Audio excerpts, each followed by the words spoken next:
que é sobre programação, né? Muitos me perguntam, pô professor, qual que é, né, a linguagem que eu devo aprender, qual que é a mais utilizada, a principal, etc e tal, por onde que eu devo começar?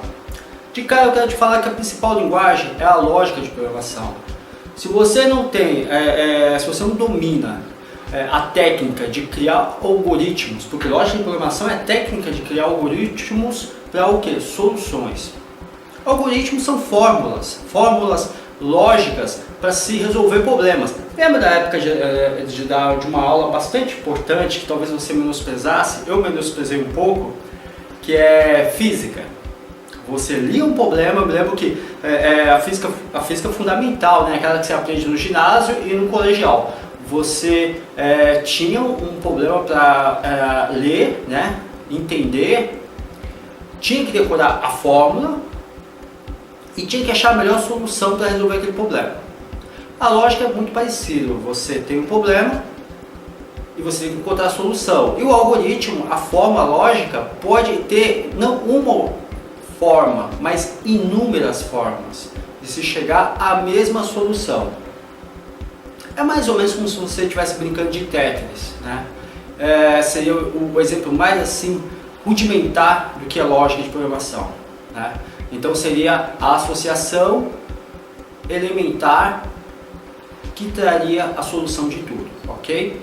O que eu posso dizer para vocês é o seguinte: uma coisa que é muito importante, você que talvez esteja começando a programar ou que seja um aspirante a programador, é você procurar exercitar a sua lógica. A linguagem de programação em si, e isso é muito importante falar, a linguagem de programação em si é só uma ferramenta. A gente está falando de um conjunto de sintaxe, ou seja, um conjunto de texto, que vale a semântica, ou seja, o sentido, o significado, entender, primeiramente ter lógica, segundamente entender a semântica e por último a linguagem, tá? Uma linguagem de programação, para quem realmente é programador, é algo que você consegue aprender literalmente da noite pro dia. Eu perdi a conta, eu venho da área de TI, tá galera? Para vocês talvez não saibam, eu primeiro trabalhei na área de sistemas,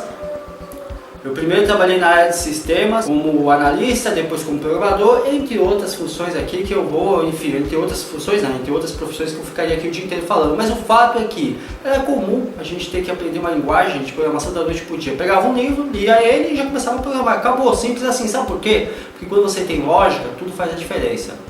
Pô, professor, legal, mas e aí, por onde que eu devo começar? Olha, a gente vai falar sobre isso depois da vinheta. Talvez você não goste do que eu vou falar, mas você deve começar justamente por fluxograma. Fluxograma é a linguagem simbólica de você estar criando algoritmos. Olha só, sabe como é que funcionava antigamente as coisas? Aí você fala, aí lá vem ele com aquele papo de antigamente. Então, é que como eu sempre digo, o retrô ele não morre. É que como eu sempre digo, o retrô ele não morre. Ele apenas se recicla, né? Então o que acontece? Antigamente se usava muito no papel, primeiramente você não ia para o computador, não ia, você ia para o papel, utilizar a linguagem simbólica, né, de fluxograma para poder estar construindo seus algoritmos. E por último você escolher a tecnologia viável, né, o compilador, né, compilador para quem não sabe é um framework que você joga o código, o texto, né, ou seja, a linguagem, né, de programação, que é como se fosse uma receita de bolo. Ele vai pegar o teu texto, vai compilar procurando erros, né, e discrepâncias, erros de regras, né, sintaxe, etc e tal. Ele não vai procurar erros de lógica, porque a lógica quem faz é você, né? Então, a forma como você desenvolveu a solução para aquele problema, cada um o faz de uma forma particular, mas questões de sintaxe não podem, ou seja, questões de regras, né? Como se fosse, vamos dizer assim, a sintaxe para a linguagem de programação é como se fosse erro gramatical na língua portuguesa, não pode ter erro. Não tem erro de sintaxe? Perfeito. Aí ele vai compilar e vai criar algo que a gente chama de arquivo objeto. E daí o arquivo objeto ele cria o executável, né? Ou seja, o programa, né? O produto final em si. Mas para chegar até tudo isso, primeiramente, você que quer estar desenvolvendo lógica, procura trabalhar com fluxograma, exercitar bastante fluxograma, tá? Não vai para uma linguagem de programação comercial logo de cara. Pega uma linguagem hipotética, pega livros de lógica de programação, tá? Trabalha com bastante fluxograma. Se você já quer trabalhar de uma forma mais abrangente ali no sistema, pega quadro IPO. Quadro IPO é a linguagem simbólica para desenvolvimento desses sistemas, tá? Que hoje em dia, falar de desenvolvimento para games é praticamente estar falando de sistemas, né? A parte de inteligência artificial, a AI, ela, na prática, ela é uma programação, porém é uma programação convencional como a comercial. Muito pelo contrário, ela é uma programação auto-inteligente. Por que auto-inteligente? Quando você cria um personagem, por exemplo, vou dar um exemplo dentro da área de games mesmo. Pega os jogos dos anos 80 e 90, você vai ver que se você sempre tinha aqueles macetinhos, tudo era meio que previsível, era difícil, mas porém previsível. Principalmente quando você pegava algum amigo, né, que te dava umas dicas e falava assim, ó, fica no canto da tela, faz L para direita, aperta B e C e na hora que o inimigo, por exemplo, abrir as asas, que você vai conseguir ferir ele. Pronto. Aí você pegava esse macete, seguia as dicas, era batata, funcionava. E muitos pegavam essas dicas através de revistas, outros veículos ou com amigos, etc e tal. Na época ainda não tinha internet, né? A gente tá falando aí do retrô, né? Aí perfeito, tudo bem. Hoje em dia você tem game análise aí no YouTube, você tem um monte de, enfim, de fóruns, blogs, etc e tal. Tem uma infinidade aí de formas de pegar dicas e tudo. Eu particularmente nunca gostei de pegar dica. Eu acho que a dica ela tira o prazer de você conseguir se superar, né? Eu curto degustar cada parte do jogo, tá me superando, criando as minhas formas de evolução, enfim. Mas o fato é que você tinha programação para games, que era dessa forma nos anos 80 e 90, mas não era inteligência artificial ainda. Mais ou menos da metade dos anos 90 em diante é que a inteligência artificial foi nascendo, a partir de jogos como Quake 2. Aí você fala, legal, Eros, mas qual é a diferença? Muita. Apesar de você poder utilizar a mesma linguagem, lógica de programação, você cria um código que ele se auto-incrementa. Por exemplo, imagina que você vai enfrentar um personagem, eu me lembro disso, eu senti isso na pele, a primeira vez que eu joguei Quake 2, eu fui matar um inimigo, né, um alienígena, e o que acontece? A primeira vez ele estava de costas, enfim, e eu consegui matar ele. Aí eu, um pouquinho mais à frente, morri, e o jogo voltou no começo do level. Eu fui tentar matar aquele mesmo inimigo, do mesmo jeito, sabe o que aconteceu? Ele deu a volta, ele foi por trás da parede e acabou me aniquilando, ou seja, ele aprendeu com os erros dele. A inteligência artificial é o autoaprendizado, não importa se é de NPCs, tá? Ou de elementos dinâmicos, a inteligência artificial é o autoaprendizado evolutivo, ou seja, é evoluir, já está aprendendo com os erros e criando e tendo uma certa, vamos dizer assim, grau de autoconsciência, criando por si próprio as próprias soluções. É praticamente como se tivesse vida própria, né? E hoje os programadores, eles têm aí essa tarefa de não só criar um código de lógica de programação interessante, mas também de estar fazendo uma inteligência artificial realmente atraente, trazendo uma dinâmica muito forte ao game. Bem, e aí você deve estar se perguntando, né? Poxa vida, legal, Eros, mas eu sou péssimo em matemática. Olha, deixa eu te dar uma boa notícia, eu também sempre fui fraquíssimo em matemática, tá? Deixa eu te dar uma notícia, eu também sempre fui fraquíssimo em matemática, tá? Eu sempre tirei mais ou menos 5, 5,5, 6. Poxa, terrível. Você sabe por que eu me dei bem com lógica? Porque a lógica é apenas uma parte da matemática, não é ela como um todo, né? Eu tinha notas fraquíssimas na faculdade, na parte de cálculo diferencial integral e tudo mais, mas em lógica de programação eu detonava e assim, me dava muito bem. Por quê? Porque bateu uma luz na minha mente, eu comecei a entender tudo, igual tipo Matrix? Não. Eu também queria dizer que a lógica de programação não é como aprender um software, tá? Querendo admitir, uma parte dos softwares, principalmente para as plataformas aí, não importa se é Mac ou PC, são intuitivos, né? Tem interface gráfica, arrasta, estica, puxa, redimensiona, enfim, por aí vai, solta, acabou.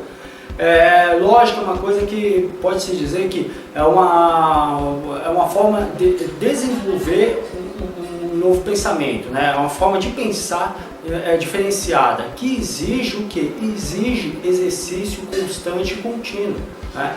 Seria equivalente a você aí que de repente pratica halterofilismo, né? Pratica aí musculação, uma arte marcial ou um esporte, ou seja, precisa estar treinando todos os dias.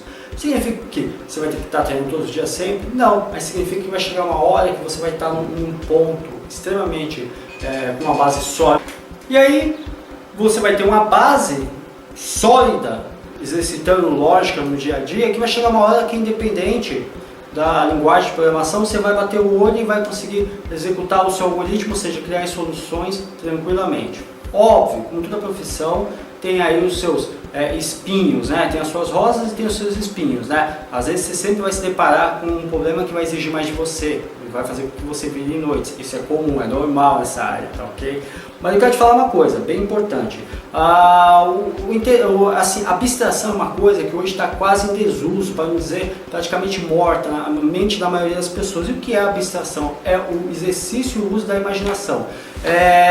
A forma convencional de ensinar a lógica de programação, por que pareça, não é usando o computador, tá ok? Deixar isso bem claro. É usando justamente a resolução de problemas hipotéticos, né? E aí, se você vai usar fluxograma ou alguma linguagem hipotética no papel, enfim, isso varia da didática de professor para professor. Mas o fato é que, e vale a pena estar dizendo isso, a abstração ela força você simular na sua mente a solução do problema, executar no papel e por último jogar no computador. E tem um detalhe: quando você faz corretamente, 100% de chance de jogar no computador é que vai dar certo, tá?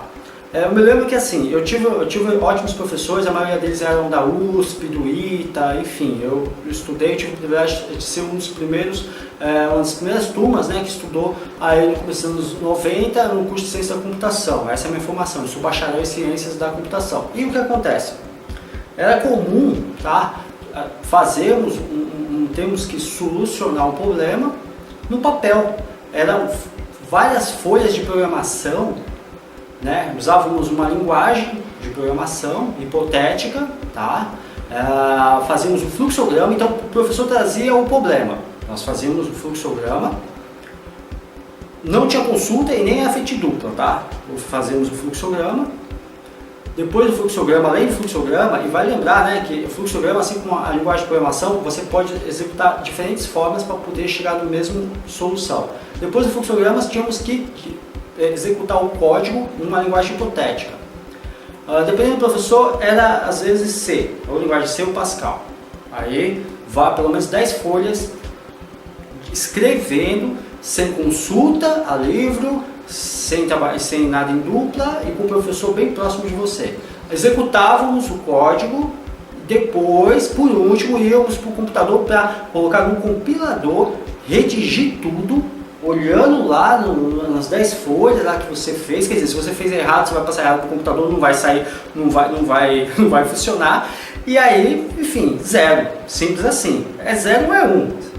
E aí, depois de mais ou menos tudo isso, em torno de 2 horas, depois de mais ou menos 2 horas, foi lá, deu enter, compilou, gerou o código objeto, executou, está funcional, o professor olhava para o teu fluxograma, olhava para o teu código, olhava para o computador, ia lá, testava, perguntava por que você fez determinada coisa assim, assim, assim, pois cada pessoa na realidade podia chegar na mesma solução de diferentes formas. Aí eu olhava e falava, pô, tá ok, tá beleza, tranquilo, foi, e já dava nota na hora, era assim, pai pum, não tinha nada de... E essa é uma das melhores formas de você realmente aprender. Primeiro aqui, por último aqui. A gente hoje está vendo, na verdade, o desuso da massa cefálica, tá? Então assim, eu não vou te falar de uma linguagem, eu vou te falar primeiro de você exercitar lógica de programação, tá ok? Agora vamos falar um pouquinho de linguagem, rapidinho, tá bom? Olha, as engines no mundo, 87% usa o C++, tá bom? Não é que o C++ vamos dizer assim, a melhor linguagem do mundo, mas não sei se você sabe, tudo foi criado em C e tudo deriva de C, tá? C++ é a linguagem orientada a objeto. O que é uma linguagem orientada a objeto? Na prática, só para que você entenda, é uma linguagem modular que pode ser reutilizada, você faz para um projeto e pode reutilizar para outros, e você consegue estar criando aí classes, estruturas que você pode estar reutilizando em outros programas. Na prática é só, sim, a grosso modo é isso. A maioria das engines utiliza a Havok, a Unreal Engine, a Unity 3D C Sharp, que é um pouco similar, é mais próximo de Java na realidade. A Lua, que é uma linguagem inclusive brasileira, utilizada na CryEngine, é feita pela Universidade do Rio de Janeiro, Federal do Rio de Janeiro, a Lua, tá? É uma linguagem de programação, mas dá para usar também C++ com CryEngine e Unity 3D, só que tem que ter o plugin, tá? O plugin é gratuito, tá? Para as duas engines no caso, então se você não quiser ficar rendido, também dá para utilizar aí tranquilamente o C++, tá bom? E o demais que eu posso dizer para vocês é que essas são as linguagens aí mais utilizadas no mundo, C++, aí seguidamente C#, JavaScript também, que é uma linguagem mais tendenciosa para criar rotinas e efeitos, tá? O JavaScript. Já a parte de inteligência artificial mesmo em si é C++, o C# no caso da Unity 3D, tá ok? Então é isso, vocês viram que a minha ênfase maior foi em cima da lógica de programação e a ênfase menor foi em cima da linguagem, tá bom? Olha, para o programador de games, é interessante sim ele ter fundamentos sólidos numa engine, tá? Pelo menos ele não precisa ser um level designer, mas pelo menos saber operar a engine para poder saber operar a engine focado dentro do que ele está programando, para justamente ele fazer os games testes, né? Ou seja, está testando se de repente aquela lógica de programação que ele está utilizando, aquele código dele lá, está sendo viável ou não, para estar simulando a física, o controle de movimentação de personagem, etc e tal. Enfim. Em suma é isso, gente. Vocês ficam à vontade de estar tirando dúvida comigo, Skype, e-mail, telefone, liga aqui na Camarão Digital, fica à vontade mesmo, tá bom? Eu vou estar aí te auxiliando com o maior prazer, tá? Como vocês viram, o que vai mesmo fazer o diferencial com que você consiga criar um código de inteligência artificial que realmente seja conciso, evolutivo e dê uma dinâmica feroz no seu game é a lógica de programação, tá ok? Muito obrigado.